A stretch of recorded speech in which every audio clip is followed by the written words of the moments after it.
Hi, everyone, and welcome to the System Read podcasts. I'm Sarah, and today we're launching a deep dive series into the firmware of our minds. Joining me, as always, is Marcus, our systems expert. Today, we are dissecting a book that has arguably become the modern Bible of personal finance, The Psychology of Money by Morgan Housel. I've been reflecting on the opening of the sources, Sarah. It strikes me that doing well with money has surprisingly little to do with how smart you are and almost everything to do with how you behave. It's a soft skill. Housel calls it the psychology of money. I'll stop you right there, Marcus. If financial success is just a soft skill, why do we have entire universities dedicated to the hard science of finance? To suggest that a janitor can outperform a Harvard MBA simply by behaving sounds like a comforting fairy tale we tell people to make them feel better about being underpaid. It sounds like a fairy tale until you look at the granular details of Ronald Read.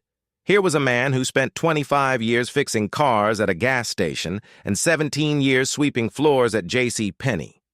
When he died in 2014 at age 92, he had over $8 million. He didn't win the lottery. He simply saved what he could and invested in blue-chip stocks, letting tiny savings compound over decades. But Read is a statistical anomaly, Marcus. You're using a tail event, a 1 in a million outcome, to define a rule for the masses. For every Ronald Read who lived to 92 and saw his stocks compound, how many janitors followed that exact same path but were wiped out by a medical emergency in their 50s? Or perhaps they invested in the wrong blue chips that went the way of Coralco, which produced blockbusters like Terminator 2 before going to zero? That's a fair challenge, but contrast Read with someone on the opposite end of the spectrum, Richard Fosconi, Harvard-educated, Merrill Lynch executive, a 40 under 40 success story. He had the hard skills. Yet he borrowed heavily to build an 18,000-square-foot mansion with 2 pools and 11 bathrooms that cost $90,000 a month to maintain. When the 2008 crisis hit, he went bankrupt.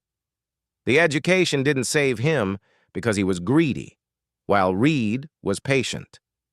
Was it greed, or was it just a different mental model of the world? Fosconi lived in a world where leverage was the engine of growth. He was playing a different game than Read. You can't judge a sprinter by the rules of a marathon. If the 2008 crisis hadn't happened, a black swan event for many, Fosconi would be hailed as a genius of capital efficiency today. This leads us into the nuance of luck versus risk, which I think we should explore deeply. Housel argues they are siblings, the reality that every outcome in life is guided by forces other than individual effort. Take Bill Gates. He went to Lakeside School, one of the only high schools in the world with a computer in 1968. Wait, you're saying Bill Gates is just lucky? That ignores the thousands of hours he spent coding late into the night. Not at all. Gates is a genius and a tireless worker. But the math is granular. In 1968, there were 303 million high school-age people in the world. Only about 300 of them attended Lakeside. Gates was a 1 in a million beneficiary of the luck of his environment. Now look at his best friend, Kent Evans. Gates said Evans was the best student in the class and shared his business mind. They were going to start a company together. But Evans died in a mountaineering accident before graduating. The odds of dying on a mountain in high school?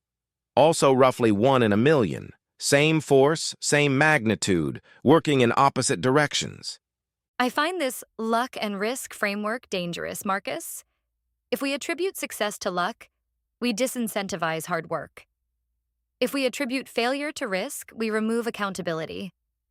If I buy a stock and it fails, and I tell myself, oh, that was just risk, I'm not learning from my bad decision-making.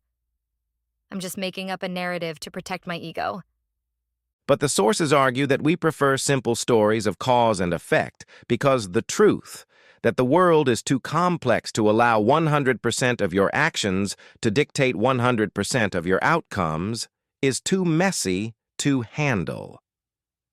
When we judge others, we call their failure a bad decision, but when we judge ourselves, we call it the dark side of risk. We need to focus less on specific individuals and more on broad patterns.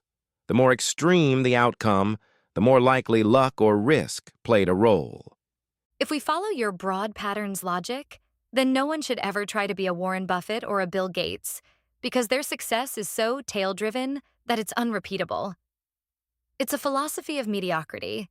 You're essentially saying, don't try to be great because you probably won't get the same lucky coin flip. It's not about not trying, it's about survival. The goal is to arrange your financial life so that a bad investment or a missed goal won't wipe you out, allowing you to stay in the game long enough for the odds to eventually fall in your favor. Compounding only works if you give an asset years to grow without interruption. Let's pivot to your other point. Wealth versus riches. You claim wealth is what you don't see. Exactly. Housel uses the man-in-the-car paradox. When you see someone driving a Ferrari, you rarely think, wow, that guy is cool. Instead, you think, if I had that car, people would think I am cool. The driver thinks they are ever being admired, but the observer is only using the car as a benchmark for their own fantasies. That's a psychological projection, not a financial rule. Signaling status is a fundamental human behavior. For the technology executive you mentioned, the one who skipped gold coins into the sea, that display of riches was his way of asserting dominance. It's a social currency. And that currency went bankrupt. Rich is a current income. It's the $100,000 car that tells you the owner has $100,000 less than they did before, or $100,000 more debt. Wealth is the hidden assets. The nice cars not purchased, the first-class upgrades declined. Wealth is the option not yet taken to buy something later. It's the oxygen of independence. If wealth is just options not taken, isn't it just a form of hoarding? If Ronald Read has $8 million but lives in a $12,000 house and his only hobby is chopping firewood, did he actually have $8 million? Or did he just have a very expensive high score on a spreadsheet that he never used? He used it to buy the most valuable thing money can provide: control over his time. The ability to wake up and say, I can do whatever I want today. Money's greatest intrinsic value is its ability to give you independence and autonomy. A small amount of wealth means not having to take the first job you find after a layoff. A bit more means retiring when you want to, not when you need to. But most people don't want autonomy in a vacuum. They want to feel like they are part of a tribe. Much of consumer spending is socially driven. If I save every penny like Ronald Read, I might be independent, but I might also be lonely and socially irrelevant. You're advocating for a life that prioritizes a future self who might never exist, over a present self who has needs and desires today. That brings us to the end of history illusion. We are poor forecasters of our future selves. The 18-year-old who picks a career might not be the same person at 50 who regrets that career. This is why we must avoid the extreme ends of financial planning. If you live too austerely, you risk regret. If you work endless hours for luxury, you also risk regret. Balance is the only way to encourage endurance. You keep talking about being reasonable and balanced. But in a competitive world, reasonable people get crushed by the rational ones who optimize every cent. I disagree. Let's talk about Julius Wagner Jaureg and the malaria treatment for syphilis. In the 19th century, neurosyphilis was fatal. Wagner Jaureg noticed patients recovered if they had a fever. So, he intentionally infected them with malaria to trigger a fever strong enough to kill the syphilis. It was dangerous, but it worked. What does a 1927 Nobel Prize in medicine have to do with my bank account? Everything. A fever is the body's way of fighting infection, yet we almost always try to eliminate it with Tylenol because fevers hurt. It might be rational to want a fever to kill a virus, but it isn't reasonable because people don't want to suffer. In finance, the mathematically optimal strategy, like using 2-to-1 margin to supercharge a retirement account, might be rational on a spreadsheet. But it's unreasonable because no normal person can watch 100% of their life savings evaporate in a market dip without panicking. So you're saying we should settle for lower returns just to sleep well at night? That's an expensive pillow, Marcus. It's a necessary one. If a technically imperfect strategy is one you can actually stick with during a bear market, it will outperform a perfect strategy that you abandon at the first sign of trouble. Anything that keeps you in the game has a quantifiable advantage. Let's go back to the beginning. You said no one is crazy. If a poor person spends $400 a year on lottery tickets while they can't afford a $400 emergency, how is that not crazy? From their perspective, it makes sense. They live paycheck to paycheck with no prospect of a higher wage or a fancy vacation.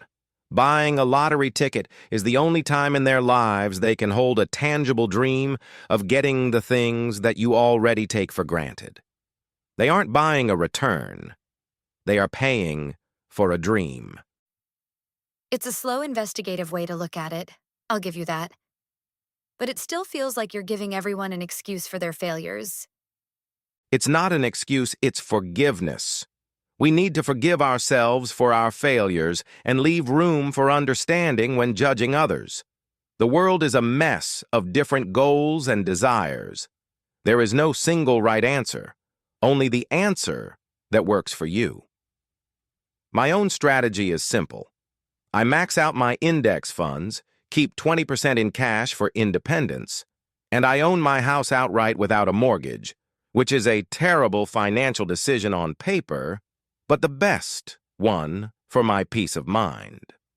A terrible decision that makes you happy. I suppose if we're not spreadsheets, then happiness is the only metric that actually counts in the end. Exactly. We're not spreadsheets. We're emotional, screwed-up people trying to navigate a world governed by odds, not certainties. And in that world, room for error is the only way to safely move forward. Thank you for listening to this discussion on the System Read podcast. If you enjoyed this episode, please hit the like button and subscribe to ensure you don't miss our upcoming deep dives.